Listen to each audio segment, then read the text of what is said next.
Woo! Welcome back to the NFL today. I'm Brad. Well, yeah, we're back. What's up? What's going on? What's up? We're back, and we got a lot to talk about. We have extreme things to talk about. Brad's back. That's extreme in and of itself. Truly. But yeah, let's do this shit. Extreme rules. It was fun. Extreme rules with some NFL background noise. This should be great. Where are the names? Oh yeah, I don't know. There we go. There we go. Oh, there we are. Weird. It didn't pop up. It was like weird. But yes, Finn Bradler. Finn Bradler. Oh. So what's up, guys? How you been? What's going on? Not much. I got new equipment, so I sound better and I look like I do this podcasting thing. New setup too. Look at that. Well, no, it's same room, just sideways. Okay. But yeah, honestly, I have hated missing this show because there's been a lot to talk about. Ironically, the show that we're going to be discussing today, I didn't watch, but I have had the pleasure of looking at the results, and I have thoughts. Okay. Many of them, and they're not positive. Okay. Well, all right. So you know what? Let's start off with the banger. Let's start off with the man of the name. What's going on? I am Finn Battle. What's going on with you? Your birthday just passed too. You know. Yeah. You know, You older, wiser, Calm down. chiller. Calm exactly down. what number does this bring you to? I guarantee I got you beat. You got both of us beat. 33. Man, you were 33. God. I remember 33. Yeah. It was the year they invented the cotton gin. Yeah, I'm fucking old. But anyway, yeah, happy belated birthday. Thank you. Appreciate it. All right, so let's kick this shit off. Let's start with the first match. The Berlin Bros versus Imperium. The Donnybrook match, the good old fashioned Donnybrook match, as they kept fucking saying all night. That pissed me off. I didn't even know what the fuck it was. I was like, the Donnybrook is like, what's the Donnybrook? Is that some European shit I'm supposed to know? Yes. Yeah. No, I don't care. It's like an old school, like literally, like they would just have fights in bars and stuff. But they would be organized. Yeah, it's an organized bar fight. Yeah. That's why you had the barrels and stuff, because those were potentially whiskey barrels. You had the bar there. Obviously, there was no whiskey in them. Apparently, a picture of Sheamus's grandfather was there as well. Oh, really? Yeah. Yeah, apparently Sheamus's dad is like legendary or some shit like that for I mean, Sheamus himself is pretty badass. He was U2's bodyguard. Yeah, he was. Yeah. So the guy's got history there. I appreciate. He's always kind of had that connection to the Irish pub culture. Remember, I mean, him and Cesaro were the bar. Truly. And they fought and then made up and had a drink together in that makeshift bar. It was really pretty fun. Remember that. So I appreciate the culture, but I hate the Brawling Brutes with such an immense passion. I'm actually going to mute myself in a minute because I'm just going to make really bad comments. Nah, just keep going. We've missed you that much, so honestly, Butch is done. Let him be Pete Dunne. Butch is done. There it is. That's the headline. Let him be Pete Dunne. Let him put back on his singlet, and let's get rid of this stupid, borderline offensive faction. Yeah. You get a bunch of Irish people together, and they say, "Well, there must be drinking involved." How's that not offensive? It's accurate, but it's offensive. God damn, it's accurate. I've missed you. He said it's accurate. It's true. I mean, I enjoyed the match. It was a lot. It was a lot. I didn't really care for all the shit that was around the ring. I was like, okay, it added an element to it, but you know, cool. But I like the match, and like, you know, it's the Queen would not love this. Yeah, we haven't heard much from the Queen in a few weeks. I'm curious to see her thoughts on the Brawling Brutes versus. Yeah, I know, right? I'm It's just power. pretty sure she was with Imperium winning. She was all about it. Yeah. Let me ask you from a storyline perspective, aside from my ranting and raving about Pete Dunne, Yeah. what does this do? What does this feud do for anybody? It's not elevating Gunther to any level. He needs to be pushed as a singles competitor. Sheamus, I feel like, is approaching his last chance for a big run before he becomes. He's going to be more of a mentor and a coach. I see him shifting a bit. So let him have a good singles run. I don't understand what these factions are doing for each other at all. Not a goddamn thing, especially when one of the biggest factions is the Bloodline. None of these factions are going against the Bloodline. Like, what are you fighting for? Like that. My thing is like, what the fuck are y'all fighting for? The Bloodline is the biggest faction. And that one has a natural storyline to it. Yes. And the way they've injected Sami Zayn has been good. They've started showing some cracks in the armor. I think that's been a really good long-term story. And I think when it all comes crashing down, it's going to feel as epic as it should. Yep. But factions are a problem in all of wrestling. I'm not going to bring AEW into this tonight. But if you think about it, everybody in AEW is affiliated with somebody. It's out of control with the factions. These factions don't really do anything for me. The Brawling Brutes is a dumb name. They're never going to go down in the annals of history as anything other than a collection of singles guys that somebody didn't feel could get over on their own. But we know Sheamus. We know he doesn't need them. I don't know. I'm on the fence about this whole thing. This seemed like a throwaway match. It really did. I mean, I would guess so. I don't like the fact that this storyline has dragged on as long as it has. Mm-hmm. But the match was actually really good. It was entertaining to watch, and it a lot of times you get like something super quick or something that's like gonna give you minimal entertainment in the very beginning, and with this match, it actually started off Extreme Rules with a bang. Like, I actually enjoyed it. I was like, okay, let's see what the rest of the show has. Other matches were kind of lackluster, but you know, for these matches, for that match particular, it was solid. It was solid. It was something that you would expect during an Extreme Rules pay-per-view, something that they normally don't do. We have Extreme Rules pay-per-views and no Extreme Rules matches, like one or two. So this one was actually, you know, littered with special rule matches, which I was a fan of. I'm surprised you like this one, though, because the one thing, at least what I've gauged from you in doing this show and knowing you for a few years now, I always thought that the matches you enjoyed most were the ones that had the least amount of just side chaos. And anytime you get weapons and scenery and you get a gimmick and a theme, things kind of tend to break down into chaos. Yeah. And that's how it read to me. I didn't feel like there was a really impactful moment in this match. Certainly nothing that put Gunther over. Certainly nothing that put Pete Dunne over. Nothing that not at all. Not at all. It just prolongs their feud because they're just still really angry at each other. But other than that, it doesn't do anything for anybody. You know, the only person that may possibly get some notoriety is maybe Rich Holland, but that's just because no one really pays attention to the guy. You know, exactly. Because he took out Big E. That's why. Well, I'm not only that, but it's also, you know, the fact that you have Sheamus there and you also have Pete Dunne. Pete Dunne can have an amazing run by himself. Yeah, he can. He can actually. You know, what bugs me the most about that is the fact that we can actually get him, like, going against one of the Usos or somebody like that, or Sammy or something like that. Like, give him the run that he fucking deserves. Period.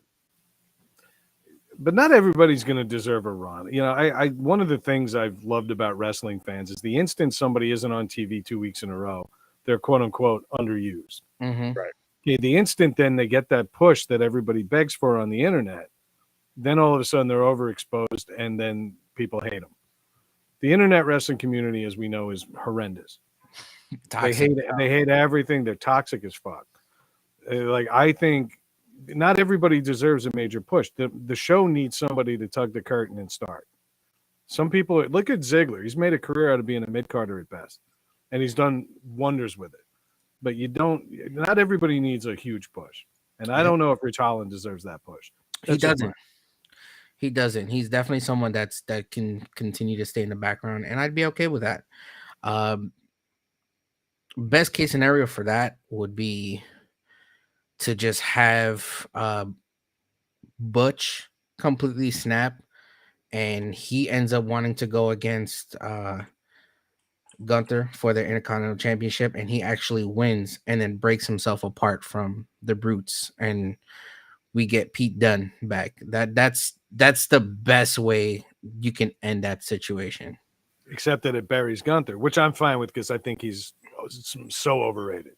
While that buries him, now that opens up a whole new storyline between Sheamus and Pete Dunne. You know, and then at that point, you can either push that aside and can just have Pete Dunne, you know, reign supreme for a while, or you give Sheamus the title, and then have him look as a heavier contender again. And it's never the case of him not being a heavier contender, but you know, just I guess in the eyes of supposed ranking, he actually has a title. Now he's the face of something. I don't feel like Sheamus, the way they book him now, is ever going to be taken seriously, especially by newer fans, as a legit title threat. Even if you look back when he did hold the title, he was always a transitional champion. He was never somebody you thought they were going to strap. He wasn't. I don't feel like he was ever Roman Reigns. I don't feel like he was ever John Cena. I don't think he always felt like he could lose the belt on Monday night. Nobody think twice about it. It wasn't unheard of, you know? And I'm using that as the standard. Like if I feel like you can lose a title on free television, then you're probably not a full-time champion. Free television? Wow, man. Well, you know how all three of us steal our shit. we watch don't pay-per-views.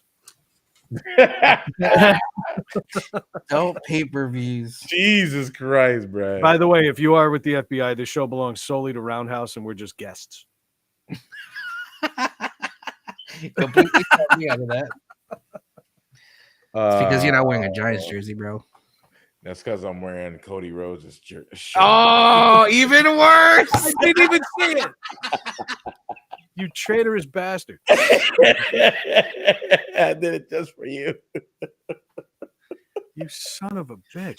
You paid money for that. You never come to me again and tell me, oh, yeah, I can't go out because of money. You just blew $45 on that piece of trash. I would have washed my car with that thing. And there it is, y'all. That's what I was waiting for, Brad to go off. I didn't even notice you were wearing it. My brain is protecting me, blocking it out. I didn't even know what it was. See, that's a great shirt. Like this for a minute. It was like... Oh, that's a great shirt because that's what he needs to do is burn that fucking thing off his neck. Dummy. I got me a tattoo. Cody Rhodes. Brad's done. Nice little skip looking at my shirt. I'm not a sports entertainer. I'm a wrestler. Brad. So overall, what would you grade? Yeah, I think the Imperium match, Brawling Bros versus Imperium was pretty good. I think honestly think they need to do something with these factions. Like, I don't know, they need to go off, like, I don't know, like who does, like, because now there's another faction in SmackDown. The Selena Vega faction now. Like, I don't know, I forgot their names, but Legado del Fantasma or some shit like that. Something Latin, anyway.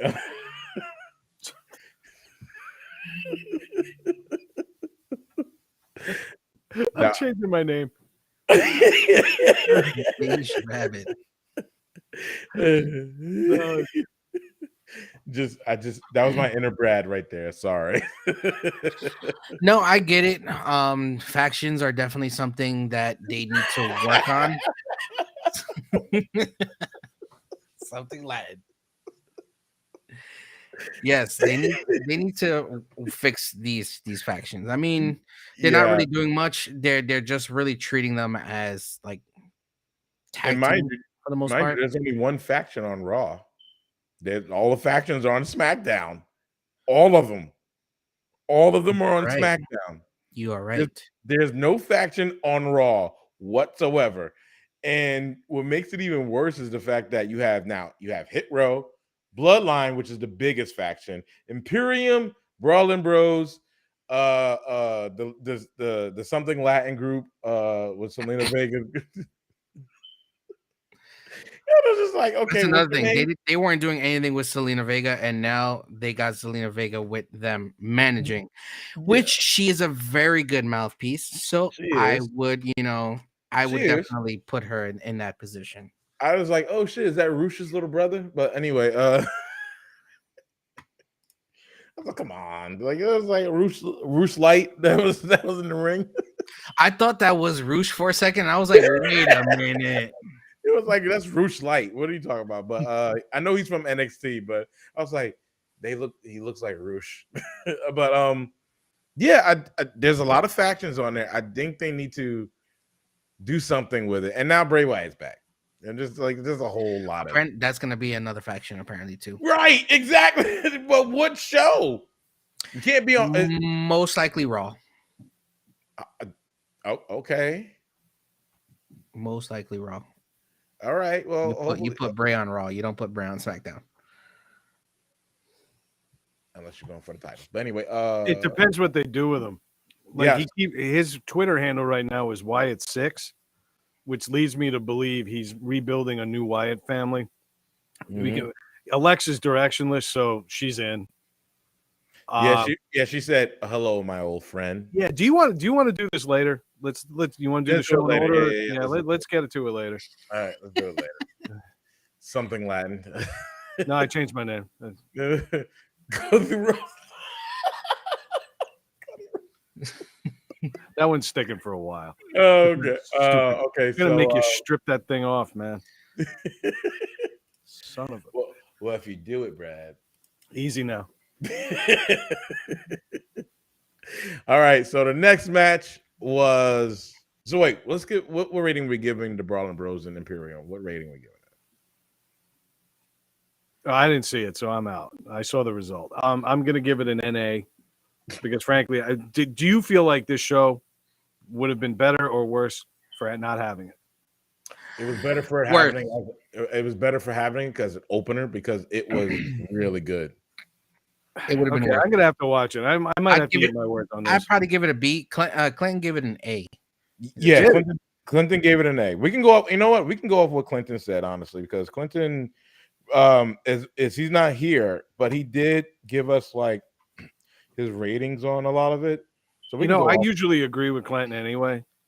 So to be honest with you, I use his like I'll voice his thing because I'm almost always in agreement with him. So for Clinton, he said the solid opening was an A-. I can agree with that. And not gonna lie, looking at like other like dirt sheets that had different types of grades, a lot of them gave it an A or an A-. So Clinton's right there with people who do this for a living. Yeah. All right. Well, then I concede the greater wisdom. All right. Let's moving on. Liv versus Ronda. Terrible match. The most squashiest match ever. I think we've seen the last of Liv Morgan holding any type of title ever. This was a terribly awful response to her from the start. The crowd turned on her almost immediately. Botch after botch after botch in all of her matches. And I didn't even see last night. I don't feel like I had to. I knew this was coming to an end. You could have put her up against anybody. I wouldn't have done it this way, but go ahead. Honestly, I agree with you. I wouldn't have done it this way. I think this is not how you build a character. Yes. Especially like with Liv, this is not how you build her. I'm going to counteract that. Yeah, like I don't think building her this way was good because like she beat Ronda twice. So now the third one she loses automatically. And technically, I wouldn't even want to see this match. honestly, it should have been Ronda versus Shayna, and then you fight, Liv. Technically, I think it should have been Shayna. I think I'd rather see Shayna versus Liv. Like there was no rematch from that. I was like weirded out, but Ronda gets an easy rematch, and Shayna wasn't even involved in that match. That the number one contender match. Shayna wasn't even involved in that shit. I was like, that's fucking weird. That is weird. Like it was dumb. It was very dumb to have Shayna out, like not in that match. I think Shayna should have been champion, or like build Liv to the point where she's winning. How by the skim of her teeth, right? Build her that way. But at the same time, it's like, how many times can she just win without just at the skin of her teeth? Like that would be an interesting character development though, because it seems like every champion is positioned as dominant. Right. That would be an interesting storyline where somebody who's just getting by. The fans are behind an underdog. That's why she got cheered to begin with this whole title run. I don't think you needed to turn Ronda heel here. No, you didn't. I think Ronda could have come back as a face, and they could have ended how they started, shaking hands in the middle of the ring. And then, you lost, but the fact that you even had the title, that positions her as a babyface going forward, trying to chase the title again. And Ronda comes out as a babyface champion. Now you've made Ronda seem weaker because she had to be a brute to win. Mm-hmm. There was a lot of things. I saw some highlights of this one because I like Liv Morgan, but the more and more I realize I get the wrestling business a little more now because of this, because I feel like I don't know how to tell her story. Chris and I, we love to fantasy book and come up with plans. I wouldn't know how to write for her. I don't feel like her personality is just developed enough to do anything like this. She needs an Alexa Bliss type of character redevelopment, and then she can come back and maybe. But I don't know if they maybe they wanted to do the underdog thing, but they didn't do it, and so they wasted a heel turn on Ronda when all she could have done is one clean in the ring. Yeah, I do think they I do think they should have built on Liv a little bit, even with the title. Like Lacey Evans, she easily washed Lacey Evans that was last week. I was like, wasn't Lacey supposed to be this all powerful? She flipped that switch, and they showed it in the very middle of that match. She was getting ready to use the candlestick. She put it down, picked it back up, and then just wrecked house on everyone that was there in that match. Yeah, but at the same time, it's like first of all, in this match, like they try to make her Harley Quinn, and I was like, we already have one. It's called Alexa Bliss. Where did you get that? Because I didn't see that at all.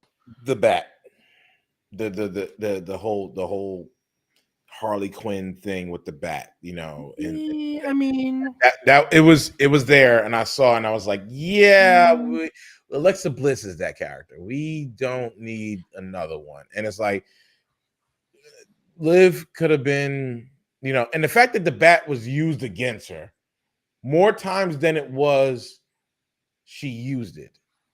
That's the issue too. Ronda used that bat like on her so many fucking times in that whole match. I was like, what was the point of you bringing the bat now? She was still hesitant. That's what it was. Yeah, but Ronda could have really she doesn't have that mean streak, and they're trying to develop that mean streak. But you don't develop that by not. But is that the story now? Yes, you do. Now that she lost it in a sinister way, being brutalized, is that going to be the thing that pushes Liv over the edge to find that dark side? She was smiling at the end of the match. She was smiling. Yeah. That's the switch. That's the character switch right there. That's where you start building more character. She did not tap. She took the pain and passed out with a smile on her face. And even after she woke up, she was still smiling. You just lost the world championship and you're smiling. Yeah. I don't. That switches up things for her. We would just have to see where it takes her. but it does switch up things for her. You know, I know we're needs not to have supposed that- to use. She needs to I'm have that sorry. mean streak from when she was in the Riot Squad. I know we're not supposed to use last names on here, but I want everybody at home to know that Chris's last name is McMahon Helmsley. He's never fucking wrong. So when he goes into a diatribe like this, make some popcorn and get comfortable because he's just predicting the next 2 months of WWE television. This is fucking dumb. Thank you, man. I mean, Good to be back. You know, Uh, yeah, I mean, was it in poor style? Yes, I totally agree. The match was not good. definitely It wasn't. I mean, you have two people who barely wrestle. You know what I'm saying? And they've both been champions. Well- Ronda is not a wrestler. She's just getting her feet, and you can tell that she's still out here botching moves left and right. but in this match, it wasn't Ronda that was botching moves. It was both. They both do it every match. Mm. I heard So it got confusing too. Either I heard way, the ending was not gonna very matter. confusing. Yeah. Yeah. I don't know. I don't think they know how to book either one of them. I really don't. Yeah, like it's either Ronda's a heel or a champion. And here's the thing too, what made it even worse for me is now right after that match, who they show coming back, and I know he's fucking was like twisting his nipples that she's coming back, fucking Charlotte. I was like, ugh. Clinton was probably like, oh, Charlotte, and just like. Did they know she's coming back?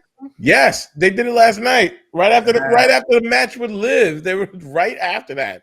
The little commercial break, right after the commercial break was them saying Charlotte's coming back. Bruh. And I'm like, okay, are we? I'll tell you right now, I do not want to see Ronda versus Charlotte again. I do not. I don't want to see this again. This from a company that gave us Roman Reigns and Brock how many times? Still, we're going to see him again. So get comfortable. We're gonna see it again. At least make it a triple threat. Make it fucking interesting. Why? Then it gets sloppy and the match is bad. Yes. Yeah, no. Let them work. Ronda can't do a one-on-one. Why are you going to put her with two competitors in the ring? For that, you build Ronda as the biggest heel, right? Charlotte comes back. She's the biggest heel of them all. She always loses. She always wins her matches. She always wins the title matches. Doesn't matter when it is. Hey, I'm here. What's Yes. going on, y'all? Welcome, Chris. Hey, everybody. I am so sorry. Man. I got a lot going on right now. But hi, fellas. How you doing? How you Chris, doing? nice to meet you, buddy. How are This you? is Chris from this is Chris from Heal Life. Heals for podcast. Life. Heals of Yeah. Life podcast. Heals So- for Life, yeah. I have never said hi to somebody and been flipped off so quickly. That's pretty awesome. No, Cody, no. It's not towards you.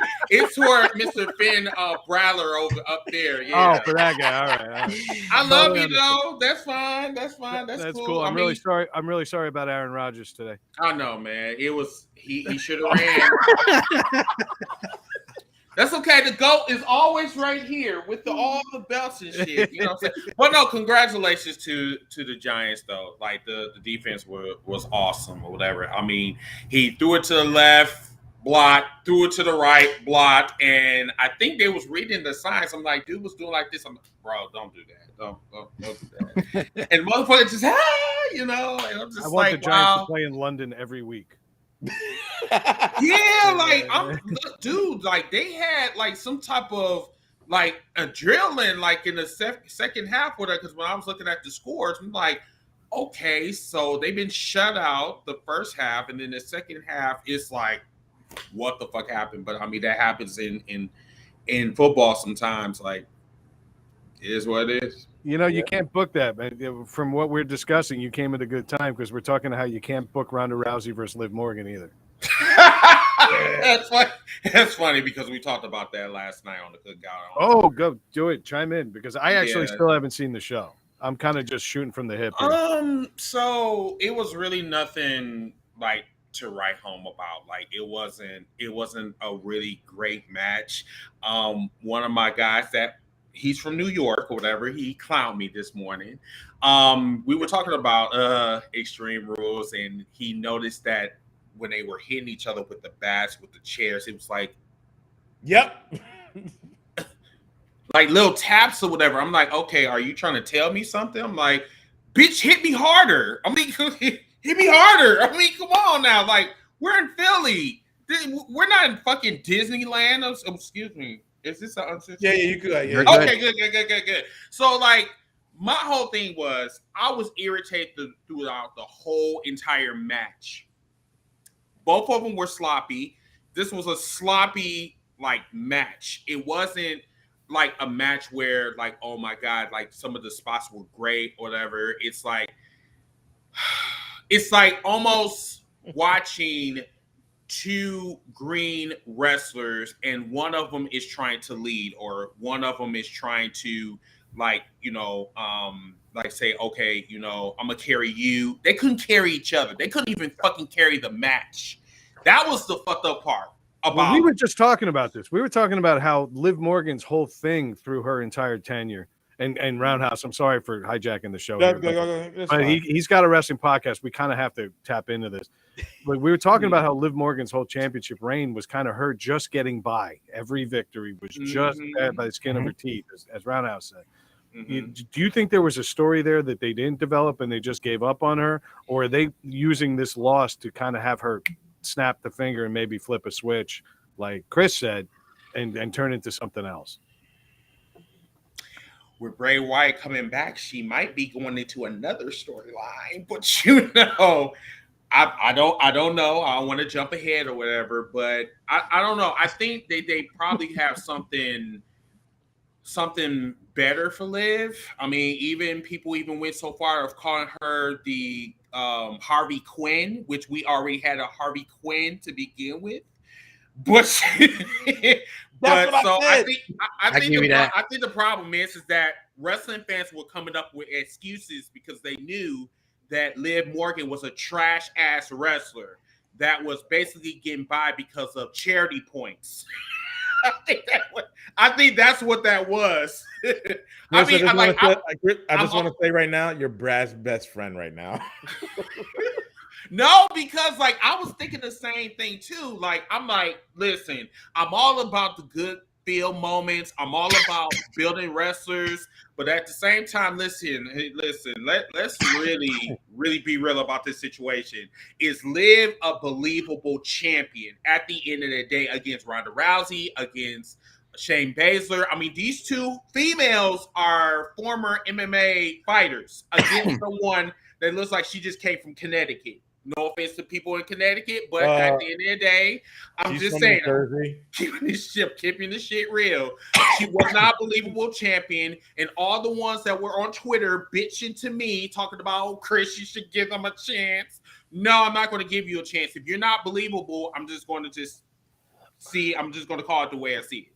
Brad is in love with you right now. So. Oh, you have no idea. You know I can leave now because he's just going to say everything I'm going to say. I can go be a decent father. Here's the thing too. Like I agree with. Like I told you yesterday how I felt like on the cookout. It was like again, Liv needs. They need to build a little bit of their wrestlers, right? And Ronda's a part-timer. Not for nothing, she is.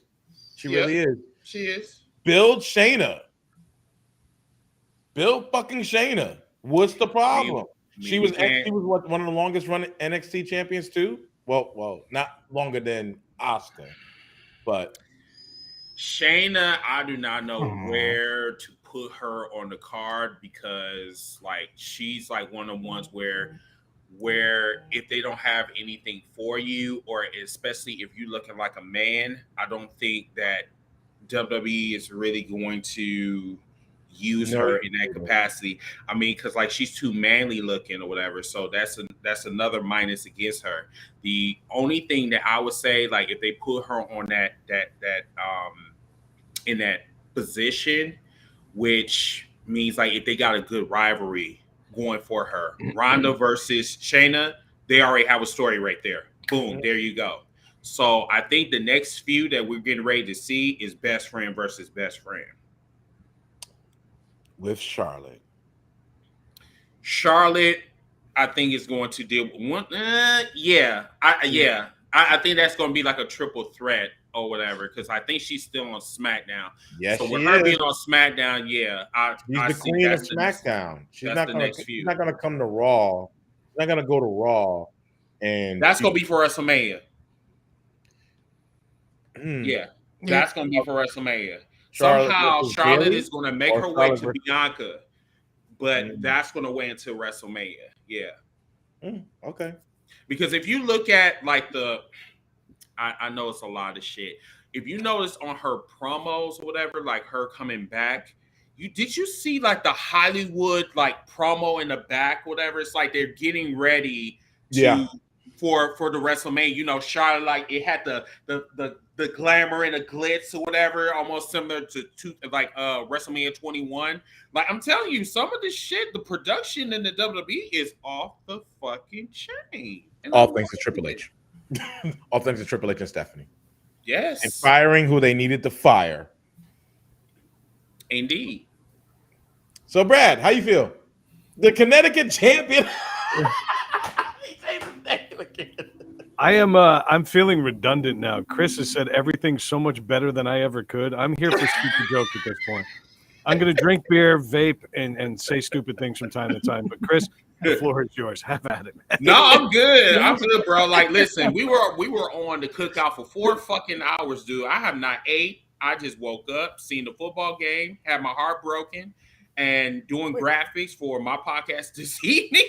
So it's like I'm just running on adrenaline right now. You can't just leave a grenade like that. You pull the pin and walk away. What are you doing? How'd you get your heart broken? I mean, it's just a regular Sunday for me. It's either,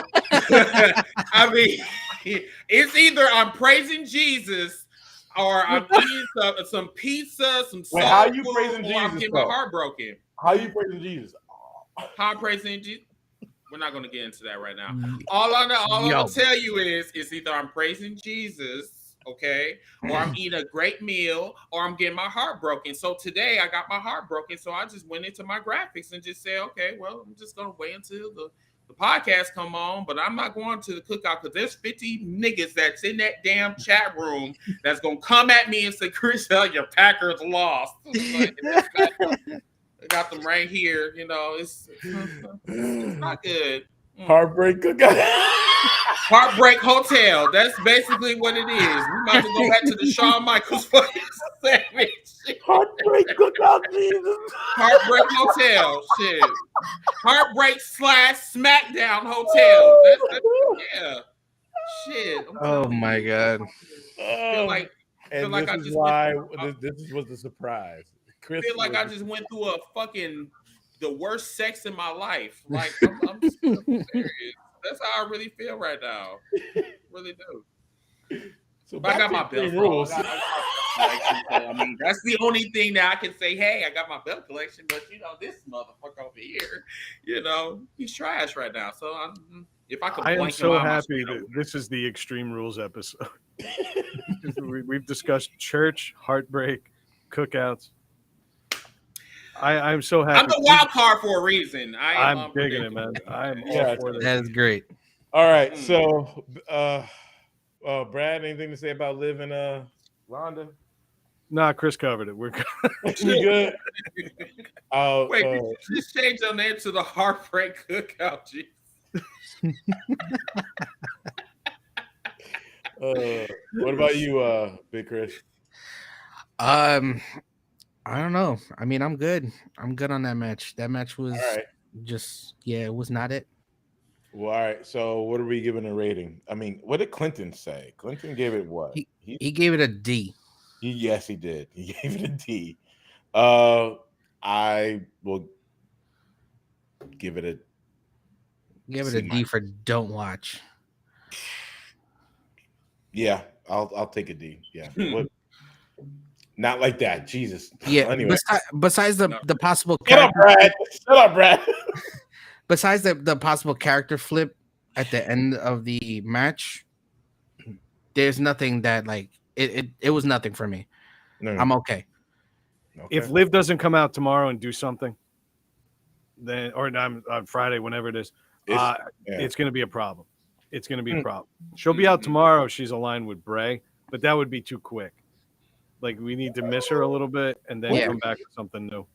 But if she's going to do something solo and actually have a reaction to this loss, then she needs to do it quick.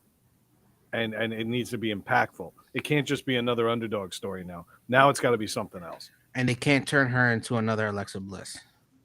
That's my issue. Yes. That's my biggest issue.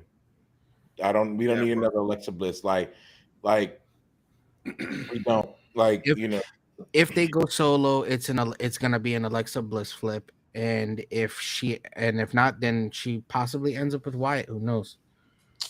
It's funny thing about Liv Morgan. I was like, oh, she's from New Jersey. And I'm like, but she's from the South Jersey. She ain't hood enough. She's a Philly girl. There's a difference between. Oh, yes. There's a huge fucking difference. So like the north part is hood. We're very hood. We don't take that. We don't take no bullshit. When you go further south, you get a little redneck. You get a little, you got Pine Barrens people, you got degenerate gamblers, and you got Philly overflow. Yeah, that's literally what South Jersey is. And Delaware people that got lost. That's who Liv is. Wow. I'm a New Yorker, dude. I can. I'm just saying. Like she don't like she's like if she was Northern Jersey, she would have been nice. She would have had some edge to it. But she's from the South. Whatever. I see. Anyway, moving on. All right, so I can't wait for the ratings to come in. Why? How did we tank in South Jersey? I have no idea. Liv Morgan. That's it. All right, so the next match was Finn versus Edge. That wasn't the next match. What? Yeah, it was. No, it wasn't. The next match was the strap match. It was Drew McIntyre. Ugh, fine. I seen what you did. You skipped over that match because you didn't want to talk about it. I mean, that's what really I did. I get it. You skipped over 2 matches at that. What other match? The Raw Women's Championship match. No, that was after that, bro. Yeah, that was after. Yeah. I ain't skip over it. Uh-huh. It's going in order. Anyway, Karrion Kross versus Drew McIntyre. Go. I really just. I think I did watch highlights from this one, and I can actually speak to because I like Karrion Kross. Yeah. I feel like neither one of them are a viable contender after this match.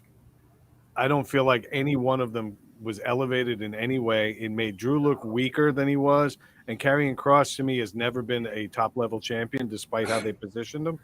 I think everybody came out looking bad on this one. Brad. I totally agree. Top level?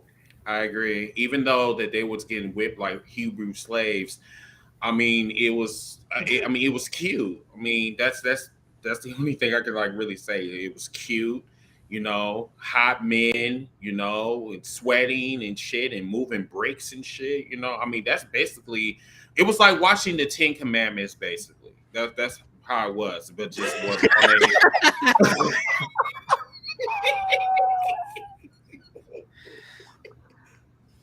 The halo.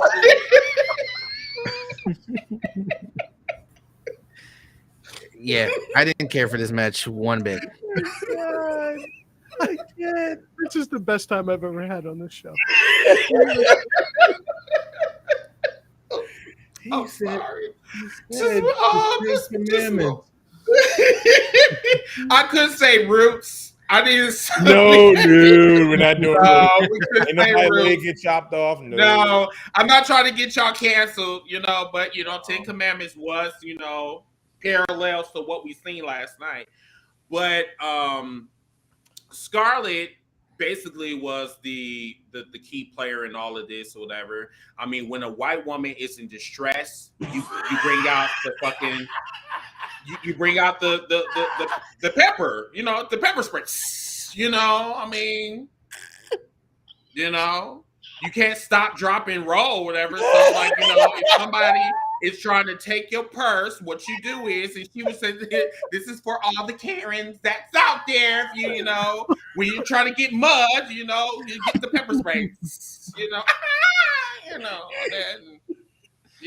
there you go, game over. No Brad more is with so the happy right now. Look at Brad. I'm beyond happy. You have no idea. I was going to change my name to White Woman in Distress, but I don't think that go over too well. No, don't get yourself canceled, Jesus. Don't do that. Nah, both of our listeners understand.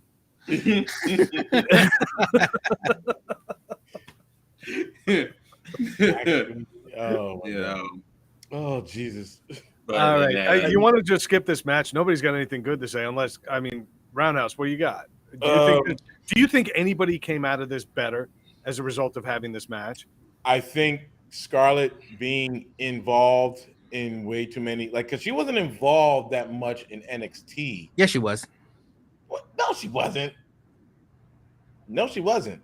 Not physically. Not like this. It's like every. They had to kick it up a notch. They add all that shit to those stories when they have an additional outside person. Yeah, but for me, it lessens Karrion Kross's ability to get the win on his own. That's highly unlikely, but whatever. Yeah. Like I don't even know why this was a thing. Like this doesn't accomplish nothing. It doesn't accomplish anything. Right. It's not for a title. It's not for a number one contendership. It's not for nothing. So what was the whole story about? I don't even know. And what made it bad, he came in talking about, this and that, beat up Drew McIntyre, and then looked and put the TikTok in front of fucking Roman, and then where's that? Where's that? Shouldn't your focus be on Roman? Like my thing is just like Drew could have fucking the whole Drew thing could have fucking been waited, right? After he didn't have to go after Drew at whatever in England. He didn't have to go after him. He could have just went straight for Roman right after that. And just really build on that, right? Because who the fuck is Roman fighting? Oh, Jake Paul, wash match. It's the only reason why we're only getting this because of fucking Prince over Saudi Arabia wants to fucking see this shit. That's only it. Don't talk about that. Don't talk about a person that think that Macho Man is still alive. Yeah. Anyway. Oh, he took me out on that one. What? I'm just saying. I would not bring up anybody that still think that's a wrestling fan that is still behind in maybe 5,000 light years or whatever. So he wouldn't even be brought up in this discussion.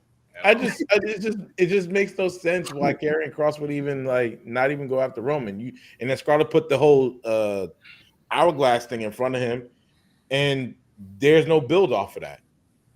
But if there's no build off of him and Drew, right? He mentioned Roman not once, but every time he did a fucking promo, except for the last one, where you just mentioned Drew, right? And if you want some sneak up behind type shit, just sneak up behind this motherfucker, or at least one of his the bloodline, at least somebody on there, send a message. Right, the hourglass is one message, but send a message that you're gonna get at these motherfuckers by any means necessary, or how you want to go at it.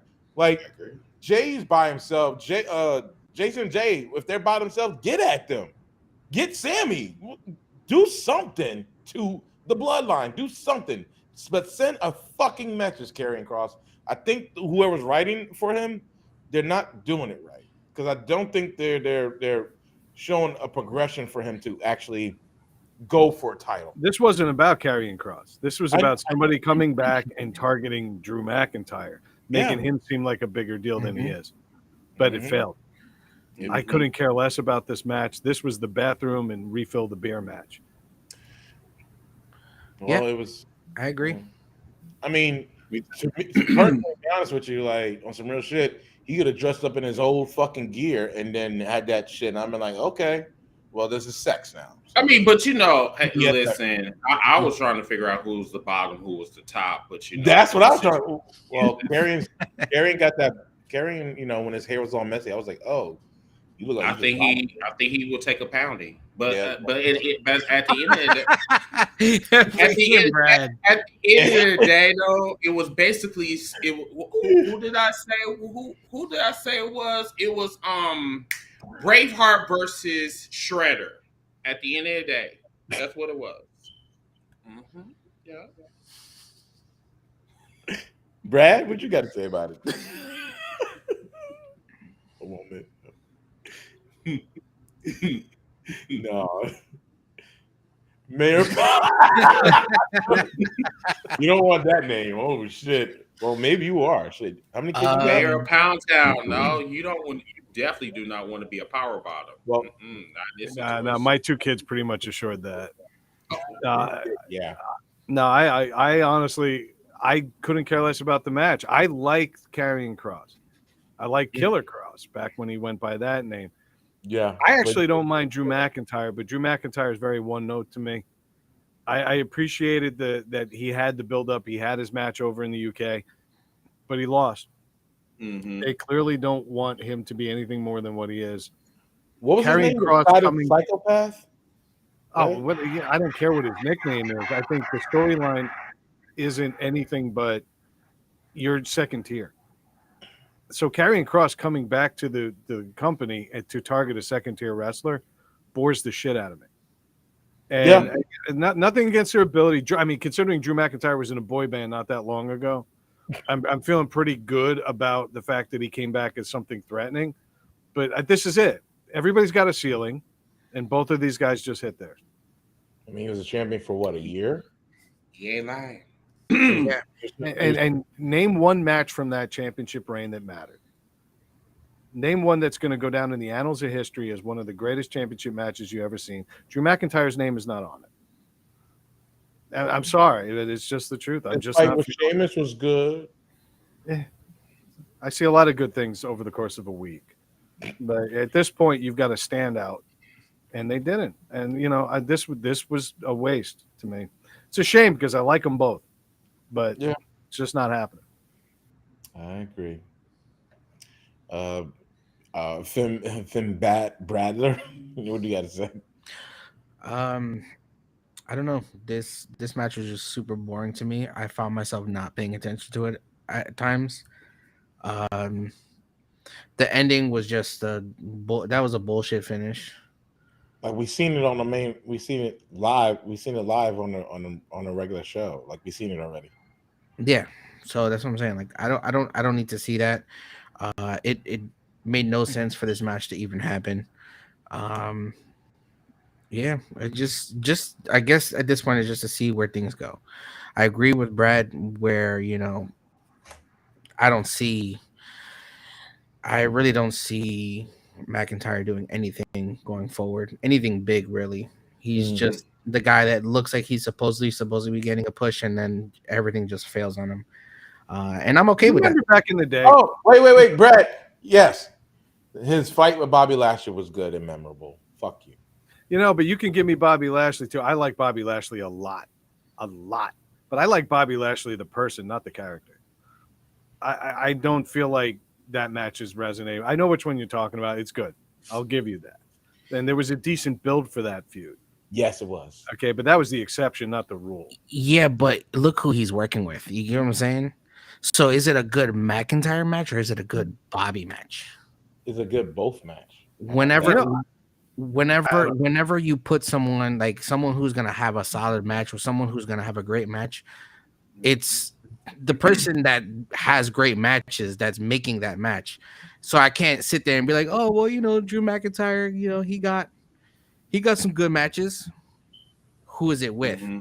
Do they normally have good matches? Yes. This is a man who experienced more success in the biggest wrestling company in the world more than once. It's perfectly okay to be that guy and then fade into the background a little bit. He had a lot of fanfare. I'm just not seeing him as any potential threat to anything moving forward, Nope. unless he gets a huge character redefinition. But what are you going to do? They spent so much time rebuilding him from the last time he was in the company when they didn't know what the hell to do with him. Mhm. What are they going to do that again? They're going to send No. him to NXT to beat up on rookies? No, I'll don't work know. him as a heel. I'll have him No, come back as a heel. I do think they That's need perfectly to. fine. We talked about factions earlier. This is a guy who needs one. Ooh, Who, Drew? yeah. Yeah. No, I think the bigger problem with Drew is that Drew needs to be a heel instead of a face. He's born as fuck as a heel. He's born as fuck as a face. Because if you make comparison between the face and the heel, which one entertains you the most? And it definitely wasn't the face, because So you want him coming to out be- there talk want about him to be there the- can only be one. No, that's just no. So you want him to be the actual psychopath that they call him, the Scottish? Yes, psychopath, he the needs to go back to actual- that. So basically, championship, Drew McIntyre versus NXT Drew McIntyre. I would take NXT. I probably would take McIntyre. NXT Drew McIntyre over, yeah, because Take Drew McIntyre as the leader of the Dark Order. No good. All right, No. this is why I No. got to talk. no. No. No. All right. No. What rating we giving this shit? I'll see what Clinton said. He said, I'll give it a 5 out of 10 stars. Clinton said C plus. Yeah, it was very dry, very anticlimactic. Had some good I actually spots. have a thought on this one. It's going to be a D. For dull, dreary. Powerless bottom. Jesus Christ. Powerless bottom. I mean, I'm they just were. changing names now. I'm changing it right now. It was a lot of, how can I put this? It was a lot of dominatrix type of things that were going on in this match. The only thing that Karrion Kross was missing was his harness. The harness. Hmm.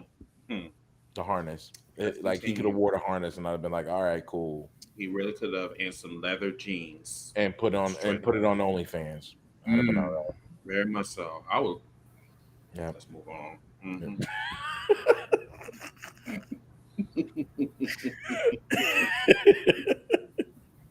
Let's move on.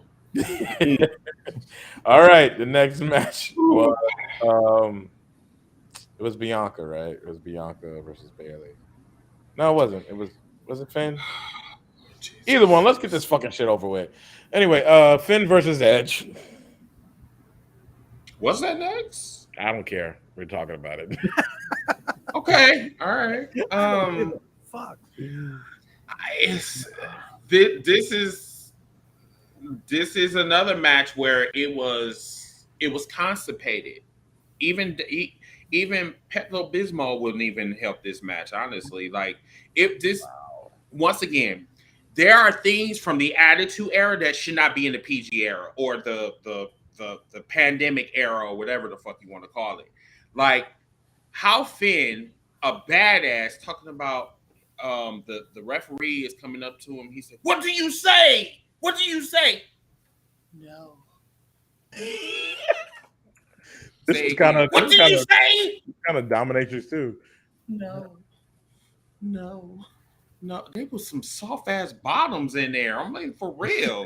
It was a lot of soft shit that was going on, and toward the end, that's when they gave me life. You know what I'm saying? When they when Rhea literally killed Beth Phoenix, and just say, you know what, I'm gonna spare you. No, you know what, bitch, I changed my mind. Okay, go to hell. Boom! And I'm like, oh, that's what saved that match. The storytelling. The match was but the storytelling throughout the match was fucking so dope. And and even though I feel tired of this story already, Mhm. this kind of like breathe in some new air to the storyline now. Now I want to see what happens next week. Now I want to see what happens tomorrow on Raw. You know, because of that. Yeah, because like It was unexpected, and I knew eventually Beth was gonna get involved in this somehow, but for this to happen, it was like super intense, and I even caught myself just like, "Yo, that's wild! Why would they do that?" So soft shit, but So should be constipated. constipated. What do you got to say? Soft shit, but constipated. I think if you haven't figured it out by now, I like longer term storylines. Mm-hmm. And I'm realizing now that Edge is reaching Endgame. We're You getting sound like close. Booker T at this point right now. Yeah, we're getting close with Edge. I think he's Booker T. probably feeling the effects of a week to week schedule. And I think we have to start getting ready for one final Edge solo run in some type of dominant fashion. Belt or not, he's going to do something pretty awesome to give him a great closing act. I don't know what this storyline is doing at this point. I feel like it's done. I feel like Judgment Day's kind of done. You want to slap Drew in there, that might solve both problems. I don't know. That's not a terrible idea, to be honest with you, but Chris will say it so much better than I will. But I just think that I don't know what's next. I'm not as engaged with this storyline as Chris is. I'm not feeling it. I kind of want to see Edge go on a tear now. And maybe that's nostalgic Brad talking. But he's had a good final run. Judgment Day was a weird sidestep. Let's close it. I agree. And the other person that I really do not want to talk about right now, Dominic Mysterio. Yes. When I tell you that he reminds me of a horrible STD on a penis where it's just you cannot get rid of the disease. The disease is more so on his face more than anything because every time this motherfucker comes out there, he reminds me of the Pillsbury Doughboy. For some reason, his face is so fucking bloated. I don't like seeing your face and then he's all in the camera talking about Dad, I hate you. Oh my God. It's just kill yourself already. You know, that's just how I really feel about Dominic Mysterio. He should have took his broke ass to NXT before coming on the main roster. I agree. But once again, it wasn't his it's all call. about who you know. That's Wasn't how it his is in every workplace. Wasn't his call. I think I know. I know that Ray probably said no, he needs to be trained. He needs Performance Center. He doesn't need NXT yet. He needs Performance Center, non-televised matches, a lot of practice. He's not believable in any. He technically probably knows the moves, but he doesn't sell, or at least not appropriately. Unless he's getting whipped. Oh yeah, and then he oversells. But there's a lot of the little things. Did you guys all watch Tough Enough? Yes. Yeah. I did. Yeah. Remember when Kurt Angle, the guy's like he's got him in a headlock. And the guy's just laying there taking it, waiting for the next move to come. And Kurt Angle would sit there and say, no, tap your arm. Try to get out of this. I don't think Dominic's got any of that fundamentals training. No. And that's what I'm really struggling with him. I want to like him because I love his dad. You know what's I'm weird? not feeling it. You know what's weird is I'm thinking about this last night on the cookout. And I said this before is that I agree that he should have been in NXT or developmental. But also, I was like, wait a minute. He's a third generation wrestler as well. The problem with that I have is that so far, almost every single third generation wrestler has started developmental. Dominic hasn't. We're talking about Roman, Randy, Bray. Like most of them have started, like Teddy. Cody, like they all started in developmental. Why was it such an easy coast up the line for Dominic, right? Because of who your father is? Well, why is it so easy for everybody else who was third generation wrestler to go up the ladder and developmental and all that stuff, but you get an easy straight line? I think and not to mention Dominic, get some fucking muscles. I'm sorry, I'm tired of this shit. Your dad is buff as fuck. For as small as he is, he's buff as fuck. Ray has always had a nice physique, muscle wise. Dominic, you need to get some muscles on some real shit. Dominic needs to work the fuck out. He's too tall to be doing those luchador moves on some real shit. He needs to be wrestling like Penta or Ray Phoenix or Sammy Guevara. Do not bring him to AEW. They have enough problems. No, I'm not talking about AEW. Okay. Wrestling the way he wrestles, you can't be a heel and wrestle like your daddy. And I don't care how good you are in the ring. If you don't have a character I care about, I'm not going to watch either way. And there's none of that going on. Plus, I think the biggest damage being done right now is to Rey Mysterio. And it's not doing anything because you want to talk long-term booking. This guy's in his final act 2. This is it. You know, Ray's not getting too many more singles pushes. I'd say let him go out on a high. I wouldn't mind if he feuded with Edge and 2 veterans go out together like that. That wouldn't be a bad way to go either. Yeah. I don't know. Maybe I'm talking on my ass. I really don't know. No, you're being real about the situation. It's just like I think we all have that whole like that feel that listen, before you go to the main roster, you need to be properly trained. You shouldn't go to the main roster because based on who you know. You know, I just think that's unfair, and you're basically having a one-up on everybody else because of who your father is, and it's kind of backfiring right now. Because honestly, like every time Dominic is on my screen, I change the channel, and it shouldn't even be like that. Exactly. He's not attraction TV for me. And when you're honestly, I don't have that much time to watch wrestling. I watch most of it in replays, and I'm skipping that segment. And this is one of their biggest storylines right now. What is that telling them? So they have to see the drop off in ratings. They have to see it. And I don't know. Like I think that what they're doing with Finn should be a little bit darker because he can get to tie into the demon thing. No. I think just on a spectrum, Finn can be darker. And I think we're not doing that. That's my issue, right? The demon thing is one thing, but Finn being a little bit darker in his approach to this, to Judgment Day would be beneficial to everybody, including Damien. So maybe more sadistic? Yes. Yeah. And actually feel fucking threatening.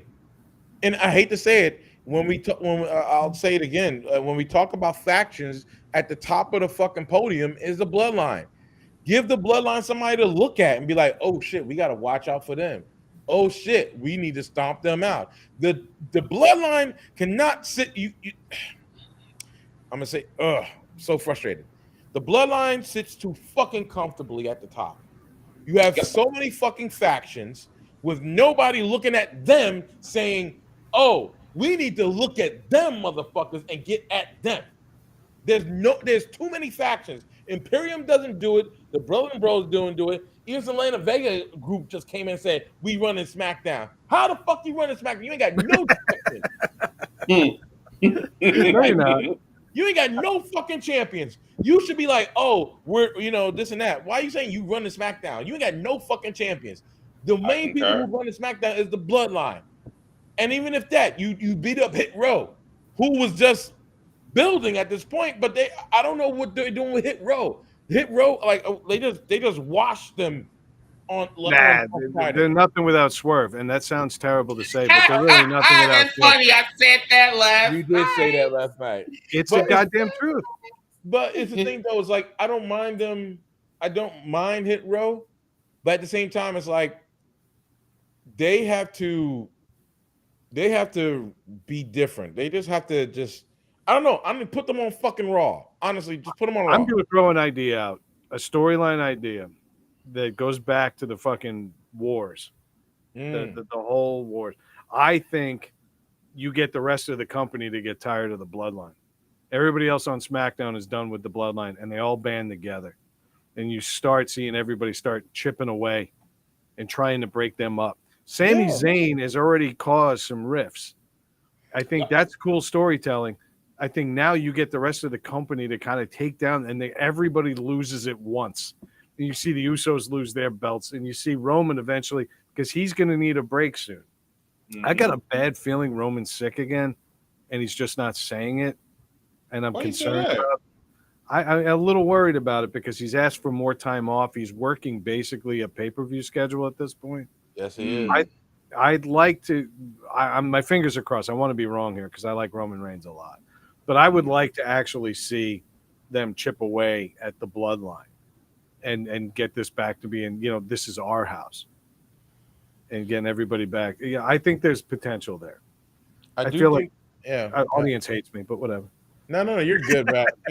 No, I just think that these factions, I don't give a fuck what faction it is, right? Well, except for the women's, but even when it comes to the men's, all these factions that are involved in both shows, well, mainly on SmackDown, why are they just not looking at the Bloodline as the major threat? Because they have the most people. They have the most people in a faction. And you can't, and I'm sorry, but if they're not addressing the Usos, I mean the bloodline as a problem, it's a waste. Period. Because what are you going to do? Go over Imperium?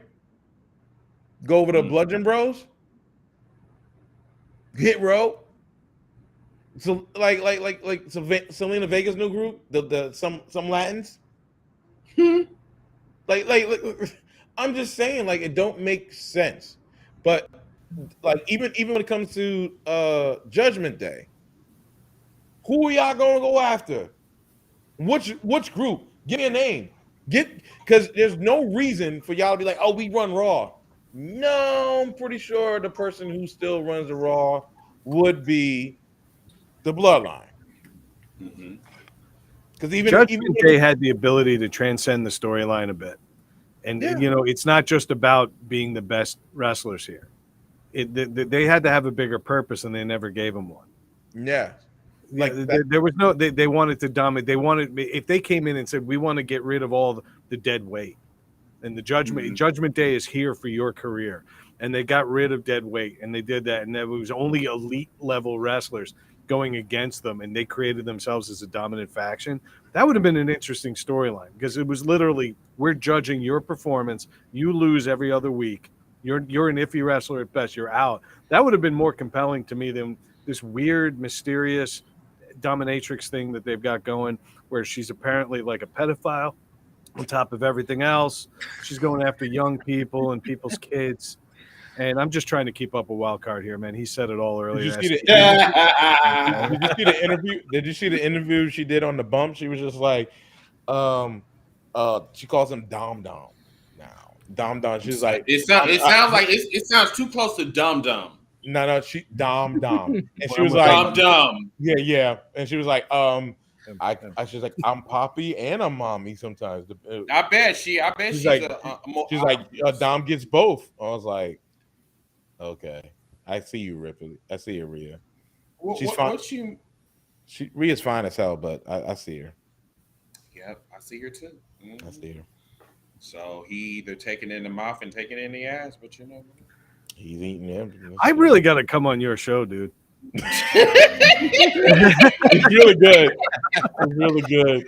You guys are welcome. I am down with a collaboration. I have no problem with that. We'll get together and we'll definitely talk about that. I'm gonna come just to get educated, man. It's gonna be good.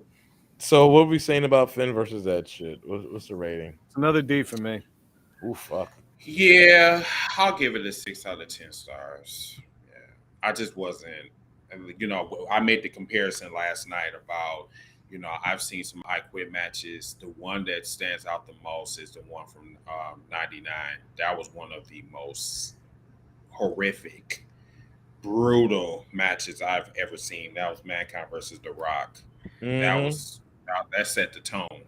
I would have thought that they would have had better I Quit matches. You know what I'm saying? I mean, they did, but it's just that one stands out to me. And unfortunately, last night's I Quit match didn't do anything for me. No, Yeah, it didn't. nah. No, Not it even didn't. the play in the crowd was cool enough. Yeah. Nope. Like I didn't feel like Finn Balor was in immediate danger of losing. No. And that's the problem I have. Like I didn't feel like he was gonna say I quit because there was nothing remotely I saw that can make him want to quit. You know? Like Shout out to his match though, and his theme music. This was my first time actually hearing this theme music. oh yeah, the new one. Yeah. Man, that shit was hot, and that mask. I had that I had a little bit of Hellraiser, type of. He had that vibe. Kanye mask on. Yeah, That was Kanye with that mask a couple weeks ago. We don't talk about that, Coon. No, don't talk about him. I said it. I was going to elaborate, but I'm just going to shut up. We not even talk. We gonna not even. God damn. I mean, I hate Kanye, but god damn. Nope. Oh, I hate him with a passion. Oh, I can't stand the guy. Yeah. I don't like Get him in a match. Yeah, put me in a match with him. My favorite meme on the internet right now is the guy who wants to be so rich that he buys every ticket to a Kanye concert, and there's only one person in attendance, and it's him holding a sign saying "You suck." Because he's such a delicate flower. He'd end up crying for days. It'd be awesome. Yeah. All right, let's move on. All right, let's move on to an actual good match. Bianca Belair versus Bayley. Oh, it wasn't good? Oh shit. Hold on. No, it's a great match. Great match. Yeah. I'm sorry. I'm multitasking right now, so I'm still working while I'm talking to you guys. I hear you. I'll go first on this one. I watched this one too because I'm a huge Bianca Belair fan, but I also love Bayley. I liked the match. I am concerned what this does for Bayley's faction. I agree. They were decimated. They were decimated by one woman, and that's awesome as a Bianca fan. But the faction was too new to get beat this bad, this quickly. Bianca wouldn't have lost so much juice if she got beaten down by all of them. But her taking them all out kind of nullifies Damage Control. That's a concern I got. It does, and I think they pushed it a little bit too soon. I mean, because Damage Control just won the titles 2 weeks ago, so it's okay, so Damage Control or whatever. Your narrative.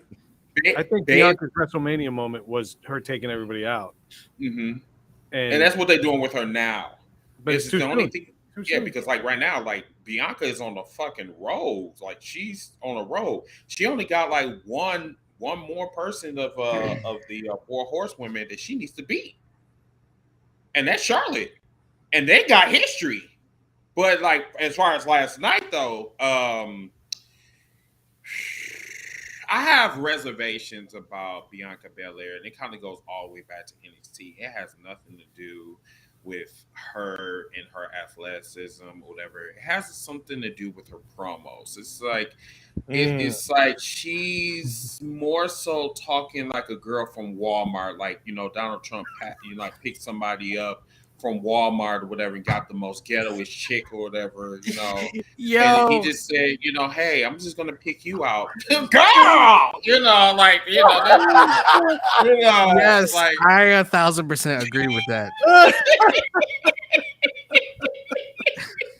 And I'm just girl, I think you are better as a heel versus a face, dead ass. You're Brad's best friend at this point. I think she can give me. I'm serious. I think she can give me more energy as a heel versus a face because, I'm girl, you sound like somebody from the White Chicks or some type of shit. For real. It's just I mean, but everything else, Bianca, the KOD on the ladder to Bayley's face, I'm thinking that we was about to get another. Somebody that was bleeding from the nose, just some, that KOD was beautiful. That was problematic for me. That KOD. Yeah, that whole thing with Bailey carrying around a ladder, bitch. I'm not Why I'm not drop my this face not going on motherfucker? this ladder. My face not coming on this. It's not connecting nowhere on this ladder. Why am I just carrying it around? Like, okay, I'm just ready for you to, smack my face like a pancake. Like, no, you're gonna have to work hard for this. And then too, Bianca was showing her, superwoman, abilities or She-Hulk abilities, if you will, to the chicks that were struggling and at the, the turnbuckle, whatever, the chick, Ling Ling was trying to get her Ling Ling. She was just struggling to get her foot over there. Like, okay, bitch, did y'all rehearse this? Like, struggling in the corner, like dead ass. Like, I mean, listen. Do you want me to translate that for you? Like, get your foot over there, so I can just, she bots the move. Unfortunately, I'm saying I see why, because she was struggling. They were all three of them were struggling for 3 fucking minutes. So, like, but still, the move was still dope. Like, but still, like, they had a lot of exciting matches. Stop it. They had some exciting, spots. Yeah, there was a lot of good spots. Yeah, it was a lot of good spots. Yeah, it was fun as hell, man. You know what, Roundhouse, remember that time when I told you I was worried I was offending people? I'm not worried anymore. I don't. Not worried anymore. I'm sorry, y'all. Like, don't ever be sorry, dude. That was fucking hilarious. That was amazing. I should have said Lane, Oh, no. I change your name. Go ahead. I want it to be Chris Ling with Dilworth. Go.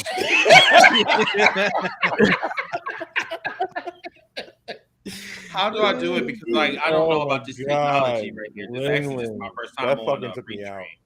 Hold on, let me see. Damn, that's your fan. That's the only fan. That's his only fan. That's my only. Only fan.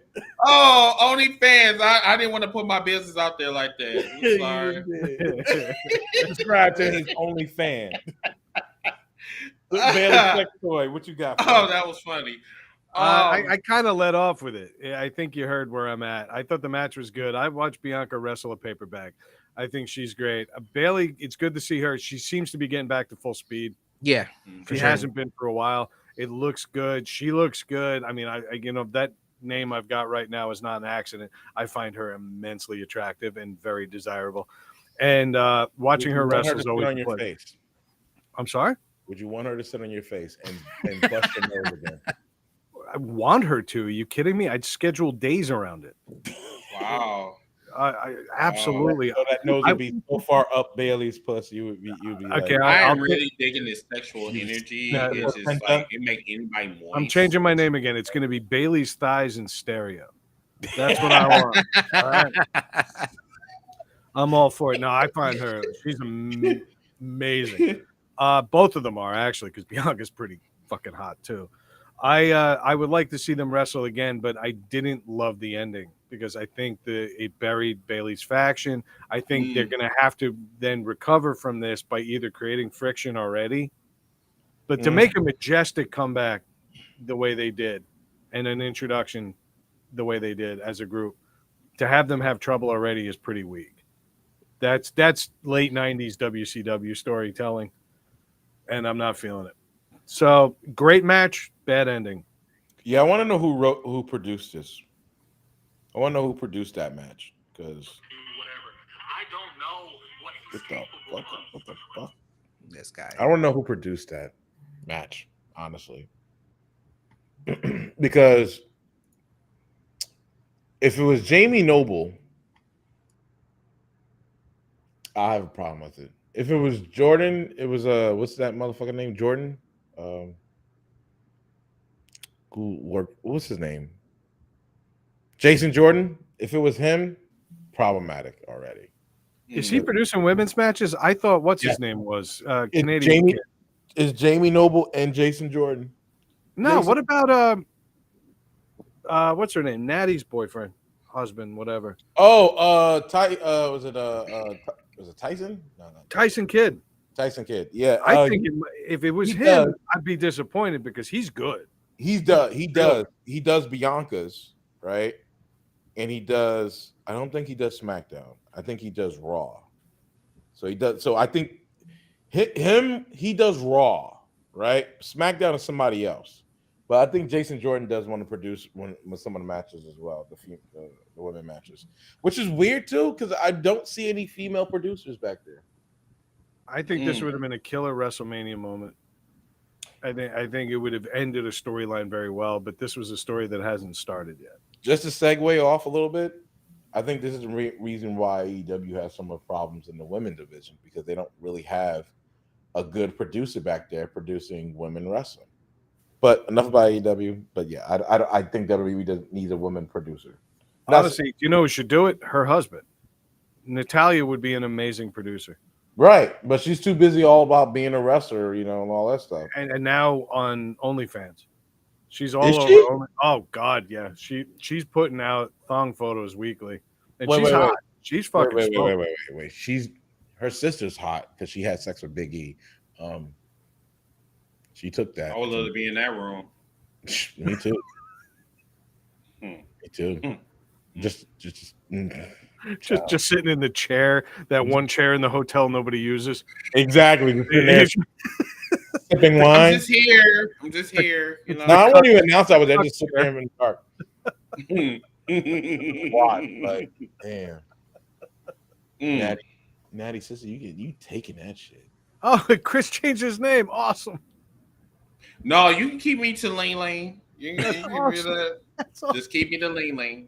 I'll be here. I'm still here. I'm never being whenever you need me, I'm telling you, just lean me. I'm just lean away.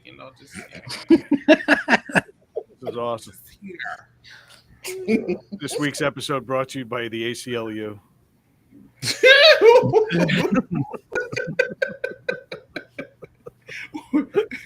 What the hell does that stand for? Google it and get back to me, Ling Ling. Okay. I'm Googling now. What's it called again? The ACLU. ACLU.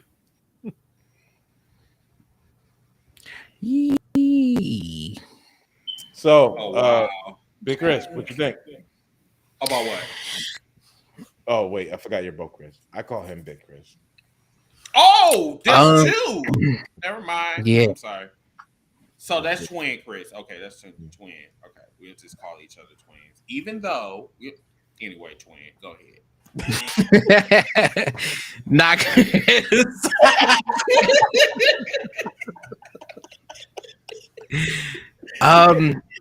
I enjoyed the match. It was solid. It had some really good spots, like I said before, and that finish with the KOD on the ladder was super dope for me. Like I did not expect that at all, so that was pretty dope. I knew she was gonna do it on a ladder, but she had half a ladder in her hand, so that was pretty dope. What does that mean for damage control? Don't know, but again, I did enjoy the match. Probably give it like a B. Yeah, I think if Bailey didn't hold that damn ladder and Bianca stacked the ladders, right, and then did the KOD, I would have been like, fine. Yeah, but that's been done. Yeah, but also too, Bailey's holding on to a fucking ladder. That's fine. No, it's not. Why are you holding on to the ladder? Damage control. That was good. That was really good, man. Bars. I give the match an A-. I give the story a C-. And I give Brad nose going up Bailey's pussy on all the stars a super S. Are you kidding me? She couldn't handle this nose. She'd be feeling my congestion on the roof of her mouth. Gotta be real careful with them sinuses, huh? That's it. She can be my neti pot.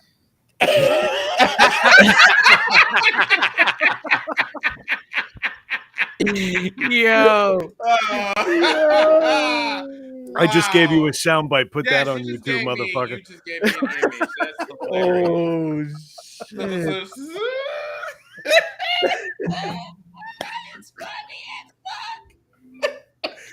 That is funny. That is really, really, really funny. Oh, Oh, man. my god! I Oh, think you know shit. what I'm a fan of yours too. Like dead ass. You was funny. You the nasty one in the group, ain't you? Well, on I my thought show, Roundhouse was, but yeah, Nah. you are, ain't you? no, on this show, no, it's mostly Roundhouse. Oh yeah. But I do another podcast where I get to be the sniper, and that's called Oh. Needless to Say, shameless plug. So yeah, check that out later. I got all y'all Okay. plugs. Don't worry. Okay. So, with that being said, we're moving on. I give it an A minus. Just to let you guys know, I got a hard stop in 12 minutes, so I'm gonna have to duck out of this party. But let's make the most of it. All right. Let's do it real quick. Matt Riddle versus Seth freaking Rollins. And what was the match called? The Fight Pit, which wasn't Yeah. really a fight pit, was actually a steel cage match with a fucking another second layer of it. Which, if you're going to be in a fight pit, it shouldn't be a cage. It should be, if it's a cage, it shouldn't be like a double layer. It should just be like. So Let's so call the it fight the way. pit, Oh, the go fight ahead, pit Twain. is an old match, and the ring was designed that way. So you have the secondary platform, kind of like when they did that what was it? What was that? I think it was Ready to Rumble, where they had the cages three stacked on top stages, of each other. Yeah, but that was 3 stages. It was like 1, Yes. 2, 3. So basically, the top part is just a platform, and then you have the ring underneath. Some people would go up there to fight, but it wasn't really necessary. It was just to change it up, because why would you put an octagon in WWE? You know what I'm saying? You don't have to do. That's the thing. You didn't have to do an octagon. You could do that fucking WWE Underground shit. Yeah, that would have been trash. And at that point, I would have never watched it. I would have been disappointed. The match wasn't great. It had some spots. I wasn't a fan of it. It felt like a regular cage match. Just the fact that you couldn't win by escape or pin. It was either submission or knockout. Yeah. Too many close calls. At that point, it was like what a last man standing match inside of a cage. Pretty much, because they were really trying to like not hurt each other by throwing each other off that goddamn top. I wanted to see that. I was waiting for an RKO off the top of that. Me too, but I knew somebody was too going high. to die. But I think it was too high. I think it was too high for them to do it. But you know what? Let's keep the shit real though. Even though this is old school, this is an old school, match, gimmick match. It looked like a fucking duplex for some reason. It looks like something that you will find in a jail or some type of shit. You know what I'm saying? So like when the inmates are bad as fuck, whatever, they was like go and take it in the duplex in the pit. You know what I'm saying? It was just, I don't know. It was very basic to me. Like it looks like something that you will find at a Funko Land or a GameStop or some type of shit or some shit or some shit that you will find like at a Six Flags Great America or some shit. Like it's like I never seen this shit before. I've never seen this shit before. Like I know they had it on like NXT, but like I know they're like implementing like different shit that they use from NXT and they put it on the main roster, which is awesome. That's great. No. But what was the big criticism about Bray Wyatt when he was still there the first time? Is that he lost every pay-per-view. What the fuck has Seth Rollins done for the last year and a half? Lost every pay-per-view match. No, he won the last one. He won the one after that. Keep going. That's 2. They build him as this unbelievable character. Seth Rollins is carrying so many people on his shoulder, and he's putting everybody over except himself. Mm-hmm. And then it was the Messiah, the Monday Night Messiah. Then he was Seth freaking Rollins. And I love the Monday Night trying to find all of these different aspects of his character, and then they just continue to pin him to lose to elevate other people. I'm tired of it. Let him go on a fucking tear. He's earned it. He's earned it. Yes, Daddy. He said, That's "Yes, right. Daddy." I completely agree with that. I agree though. It's about Yes, time that Daddy. he, and they had him in that small little feud with Roman Reigns, and Which they should have went back to. they should Oh, have, and they didn't do that because he started playing mind games with him. You know what I'm saying? He came out with the Shield entrance. He came out with the yep. Shield gear that one match. Like Mhm. that's how you make a champion lose his shit in a match. But again, you have the help of the bloodline. So at that point, you get your specific outcome. Mhm. Mhm. All right. I got nothing to say about it. Really. Technically, it was fine. Riddle's a hell of a wrestler. I still hate him. I think he was designed to be loved or hated. He's never going to be a character I support. But the guy is technically sound. Yeah. The RKO thing is more depressing for me than ever because it looks like Randy Orton's hurt more than we realize. And Mhm. he'll come back, but he's not going to be the Randy Orton we know. Randy Orton will go down as one of my favorites of all time. Kind of sad to see him at the end of his career. Yeah. It's a little hard for me. I appreciate Riddle's carrying the torch. I'm sure he's a great guy in real life. Don't really give a shit about his character. Seth Rollins to me is the best person on this roster because he can do anything you need. You need him to be savage, he can be savage. You need him to be funny, he can be funny. He'll morph characters, he'll do whatever. Fashionable. That too. Well, you can say that. I don't know. That orange fucking 3-piece that he was wearing, I'm not feeling it. But by and large, Seth Rollins has done everything that company has asked 10 times over. And I think he deserves a chance to say enough with the gimmicks, enough with the crap. I'm ready to kick somebody's ass now. I like And what he wore we're over. yesterday. The RVD. The Yeah. RVD tank top. And then he even said Seth freaking Rollins and did a twist turn frog splash. I was like, this motherfucker. If he had called himself the whole effing show, I would have laughed my ass off. I appreciate him because he's so versatile. He wrestle a heavyweight and he'd win believably. Yep. He can do cruiserweights and win believably, and compete with them on that level. For I sure. don't know. I feel like he's underappreciated, or at least taken for granted. He I reminds me understand so him. much of Chris Jericho in a lot of ways. Yeah. Yep. Mhm. I want him Remind to me hit so the much Phoenix of that. Splash just once. I need him to hit it. I need them to really somebody let him hit the Phoenix Splash. Because every time I see it, I know somebody's gonna move out the way. Mhm. I need somebody to take the hit. Take it. It's a slam. It's basically he's going straight body to body. Like I need somebody to just take that, right? Let that be a close call. Every time I see it, I'm scared for him because I know that somebody's gonna move out the way and he's going to front roll and go into something else. I'm gonna tell you the scariest moment last night. I thought that Riddle cracked Seth Rollins' ribs. He I did think he the did. He did. yeah that bro senton or whatever. I Oh, was that was scared. so high.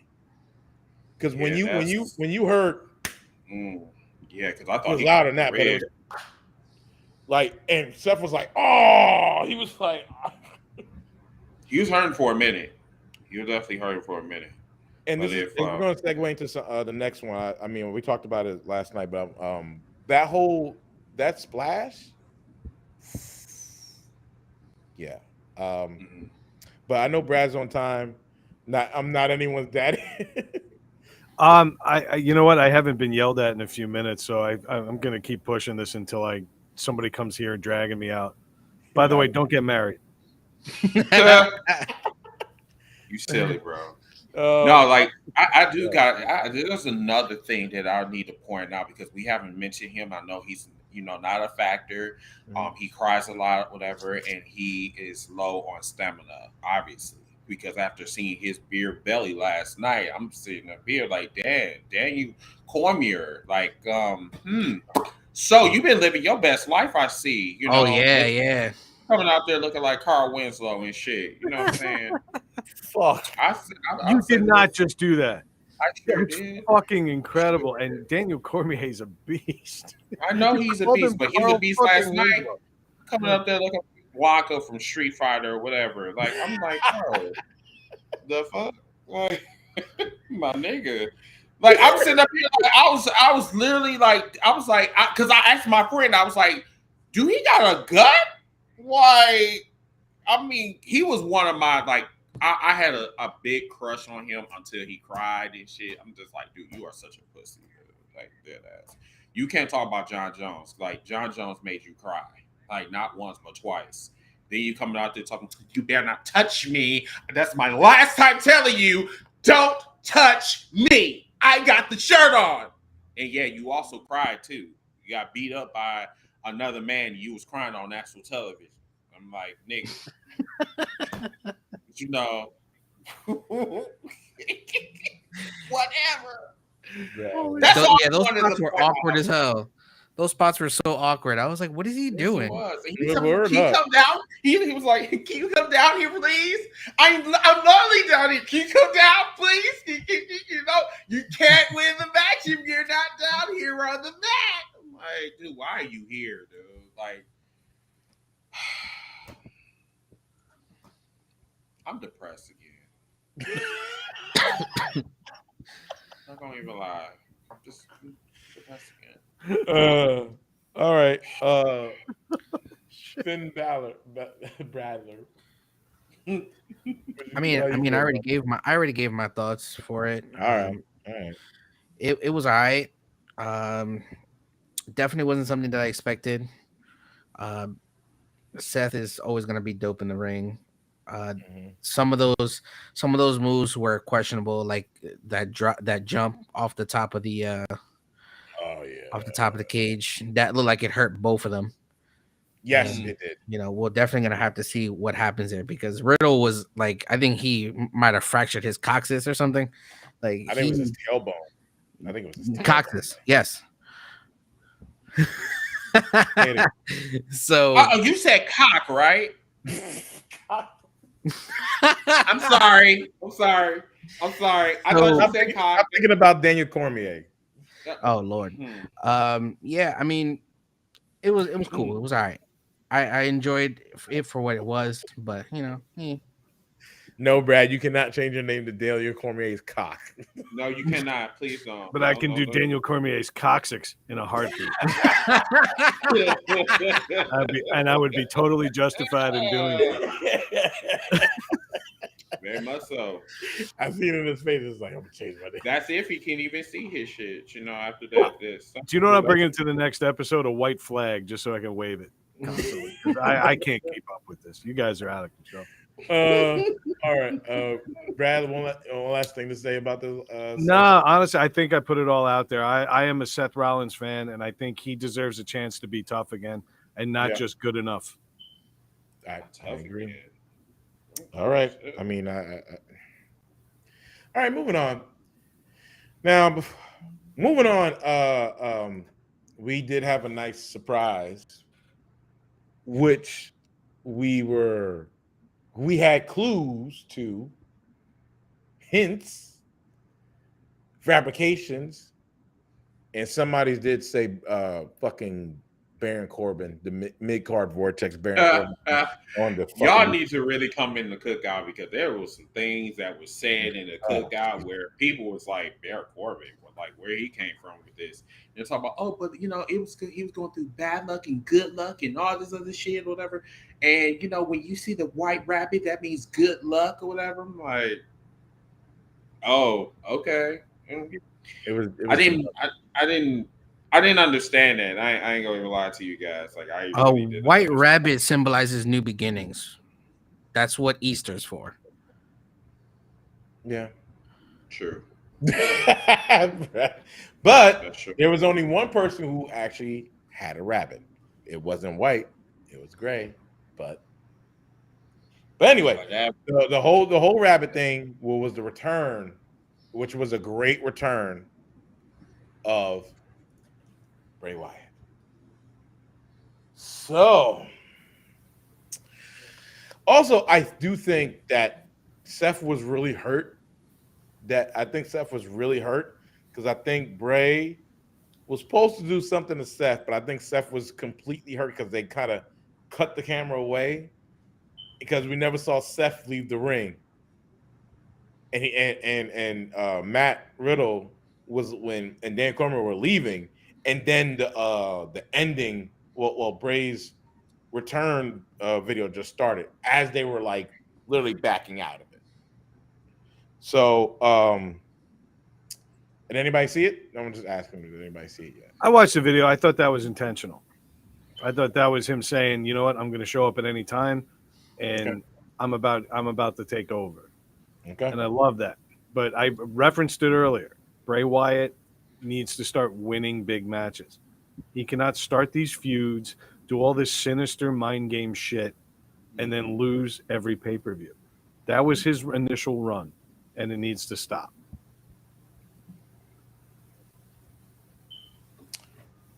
How you feel? I agree. Yeah, okay. I agree with that. You know, I want to be able to see something and not be disappointed at the outcomes of those matches. How do you book him differently now, though? You're the king booker on this show. How do you do it differently now? He's got his moves. He's a very agile big man. Sexy. He moves around that ring well. But now he's back. Now they have to justify his absence and his return. They need to come out with something even more dark and sinister than what he had before. I love that he came out with the lantern as himself, though. The Fiend never really jived with me. That was a Vince McMahon creation. Well, it was a little too science fiction. I'm not feeling that. I think he's a human being, but he can get inside your head. That's the best way to book him. And the Wyatt family was great for that because we've all seen videos of Florida. We know those people exist. They do. They go to 7-Eleven on a powerboat. Like it's more like northern Florida near Louisiana. Okay, but you get my point. The point is that they were relatable on a different level. Mm-hmm. They were creepy people that were unpredictable, and they were sadistic. And that was what was cool about them. I would book, but now he's back. Now what do you do? So I'm asking the master booker in the other beautiful Giants jersey, what are we going to do? I would book him how you earlier said that how you would book Judgment Day. It's a new character. You play on Bray's original character where he was coming after specific people, but this time you really do a play on redeeming people.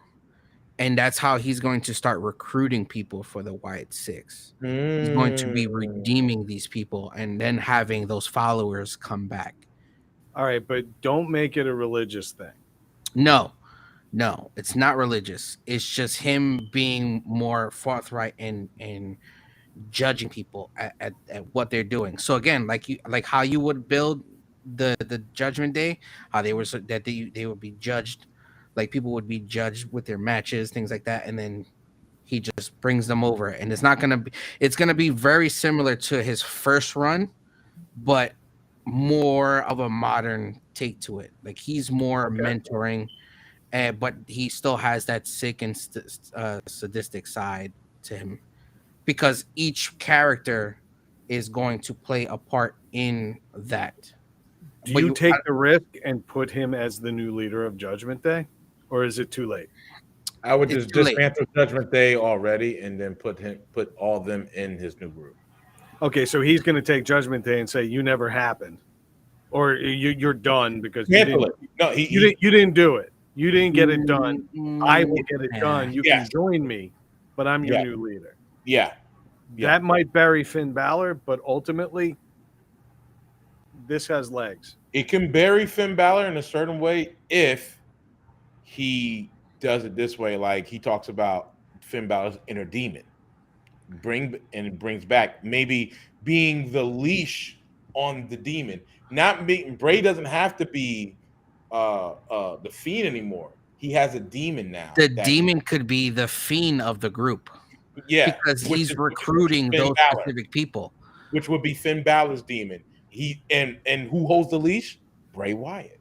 This has got legs, man. They were talking about putting Wyatt and Balor together years ago. Yeah. And having those two demon-type characters kind of come together. Yeah. This could be a really good payoff. I think it'd be great for Rhea, who I love. Yeah, I think yeah, Rhea yeah. Ripley's great. I didn't think mention that it earlier, but I think that was the biggest issue with the Wyatt family. There was no women involved in there. So well, they were trying to get Sister Abigail. They were trying Yeah. to find somebody to be Sister Abigail. it was supposed to be I think it was supposed to be Baszler, Shayna Baszler. no, I think it was Nikki. It was supposed to be Nikki. Was it Nikki? I was looking for Nikki. Yeah. All right, it might have been Nikki. Maybe I'm wrong, but either way, they got somebody who was your atypical female wrestler. Yeah, it was supposed to be Nikki because then what's her name? What's her name was going to join them too. Her husband was going to join them. He was going to be the other brother. It was going to be. Oh no shit! All right, see that makes a lot of sense. Yeah, that's way better than my idea. Okay, because Nikki was sadistic in NXT. Oh, I hated her superhero. They made her the Hurricane. And Yeah. So in NXT, Nikki was sadistic, and then and her husband was like really. They changed him up too, but they were going to bring both of them into the Wyatt family, but that didn't happen because they brought them up mad late, and they fired her husband later on. But if they get Alexa Bliss in the group, they need her. Oh, they she's need Alexa number 2. Bliss, and they need Nikki, not Nuclear Woman. I'm talking about like the other one. The sadistic one. Yes, the sadistic woman. Yes, I'm for real. She looked like Nuclear Woman, like for real. Like it wasn't that whole shit they talk about. Oh, well, it was her. She accurate. I bet she did. Chris, do me a favor. After this show is over, just stay on the line. I need you to record my outgoing voicemail. Sure. You do the best fucking sound bites I've ever heard. Hey, listen. One of my friends, we were going over this about because, like, okay, so when some of our viewers come into the cookout, like their cell phone services, like it'll be going out. So we'd be like, your service is nervous. I had the extension. I was just like, excuse me. Ding ding ding. Your service is nervous. Message 1456. The number you have reached is not reachable. Please hang up and try again. See, I could do shit like that. That was just like something I just thought of. That'd be incredible. Your thoughts on Bray Wyatt? Oh, Bray Wyatt. Oh, him. Oh, so Bray Wyatt, fucking awesome. I ain't gonna even lie. I was a little bit terrified, especially we seen that head that was decapitated on the announcement table. But yeah, like I don't know who came up with this. Like all of the puppets coming to life. It was Bray. Yeah, that's all Bray. That's all Bray. When you have somebody like Triple H sitting there that's like listening to it, he's like, okay, let's do it. This man's a fucking genius. Bringing all the puppets to life, and like we're gonna have fun trying to figure out like who are behind these puppets. Like the wrestlers, they got to be off the fucking chain. Like, well, I'll tell you one thing. One of the masks that was there was Brody Lee's mask when he was one. Yep, I saw that in the replay. That was killer. That I was like, oh, my heart, because his last match was Friday. They did the whole Brody Lee's last match on AEW was Friday. So that I was like, ooh. Can I tell you something? I had no idea what an impact this guy had on his locker rooms. Mm-hmm. For everybody, the indie guys loved him. The AEW guys who barely knew him loved him, or they knew him in other companies, and the WWE guys loved him. I didn't know he was this beloved by so many people, and it was killer to see that. Really, really good job. Because he was not his character. They wanted to make him like, but he could talk on the mic. He could wrestle. He was. He seemed like just the perpetual underdog. I know I talk about that stuff a lot, but he seemed like a perpetual underdog that everybody backstage loved, respected, and it was good to see that because that wouldn't have happened with Vince. That was a Triple H nod, and I respect that a lot. Yeah. I know the only thing I say about Bray is like, I can't wait to see what's next or Monday what's gonna happen. And with that, we're gonna wrap up because I know two people got to go and somebody else got to do another podcast. And Yeah, unfortunately. so, thank you for tuning in to Bros at Ringside. Thank you for everybody that showed up. Thank you, Chris. Ling Ling. Lean, yes. That's me for now on. Yes, I'm Chris Lean Dilworth. Yes. Yes. And Chris, where can they find you at? You can find me subscribe on our Twitter #Heels for Life Wrestling Podcast on YouTube. We are doing a giveaway. So once we get to 500 subscribers, we're going to be giving away a WWE World Heavyweight Championship belt that you see when Roman Reigns come out there. The current belt that is being held hostage. We're giving that belt away. Also, you can find me on Twitter. I'm actually under H4L Wrestling Pod on Twitter. And also, you can find me under Chris Dilworth on Facebook. Thanks. Okay. Appreciate you guys. All right. My podcast brother, Brad, where can they find you at? I'm going to keep this one simple. Go over to needlesstosaypodcast.com. All our social media is right there. I could try repeating it for you. I'll screw it up every time. But go over to needlesstosaypodcast.com. There's every possible way to subscribe to our show. We're not doing a giveaway, but you will learn 6 to 8 new Yo Mama jokes every week. Wow. That's it. Yeah, we're innovating. Okay. I love innovation. I love it. We have a good time, man. It's just a bunch of guys sitting around a table busting each other's balls. That's what we do. I think you can tell that by the way I handle myself on this show. But thank you all again for having me. I love being here. I'm sorry I've been so absent, and we've missed you so much, Brad. But I'm glad to be back. Clinton, I'm sorry I offended you. Please come back next time. Clinton's not offended. My brother whose birthday just passed. Hey Chris, where can they find you at? Places. He said places. I'll be out and about when I'm not working. You can find me on IG at unique_1. I'm already following Heels for Life podcast on Instagram. I just followed y'all, and I subscribed on YouTube. You know what I'm saying? So yeah, please go follow. You're in. And where you can find me at is where can you find me at? You can find me right here at twitter.com here Roundhouse. You can also follow me and subscribe to our YouTube channel.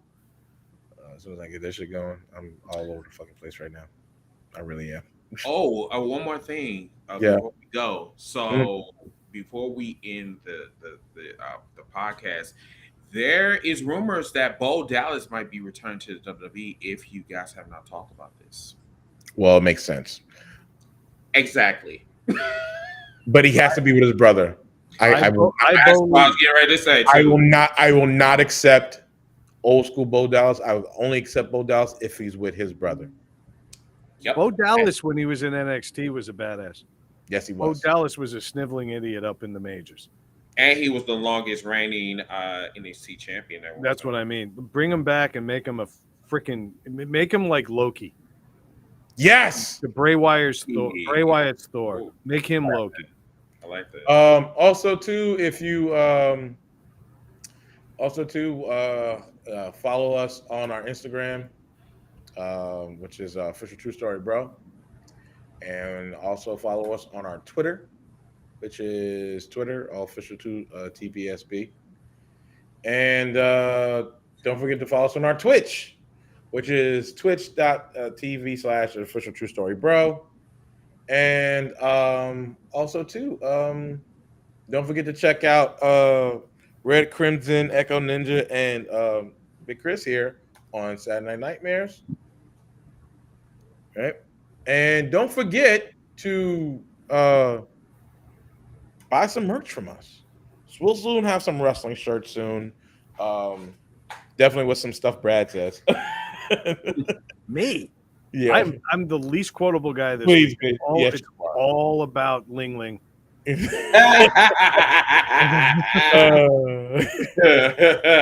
but you're definitely, great. And honestly, Can't forget Lane Lane. I've got all your links. I'm going to be unofficially inviting myself onto all of your shows soon. there you go. It's just what I do now. I'm just going to, like the Robert De Niro thing. You know how he just shows up on sets and he's like suddenly in those movies? I'm Yeah. just going to show up on your podcast and suddenly be on your shows now. All right, and thank you, Brad. But if we got some merch, we got some shirts, coffee mugs, all that stuff. Make sure you tap in and buy that. Also, too, we are sponsored by Drink Wild Bills. So if you go to drinkwildbills.com, use the code True Story Bro, get 10% off on all things Wild Bill. So we that's mugs like this. Get my camera working. Mugs like this. They They're got, foggy? huh? They're foggy? No. I'm just fucking with There you. it is. Let me vouch for this. These guys sponsored Rhode Island Comic Con. And Yeah. they were there and they set up a huge stand right in the middle. And you see everybody in that arena walking around with these mugs. The soda's phenomenal. And the people running the company are phenomenal. So let me back up your plug there, buddy. Thank you, Brad. And that is it. Thank you for everybody tuning in, and we'll see each other week? Maybe. Okay. You know, honestly, we should see where Bray goes. Yeah, so let's do next week. So we'll see each other next week. And thank you, Chris, for being here. Thank everybody for being here. Yep. And see y'all later. Good night, y'all. Folks. Bye. Oh, he really left. No, I didn't leave yet. I'm just trying to end it.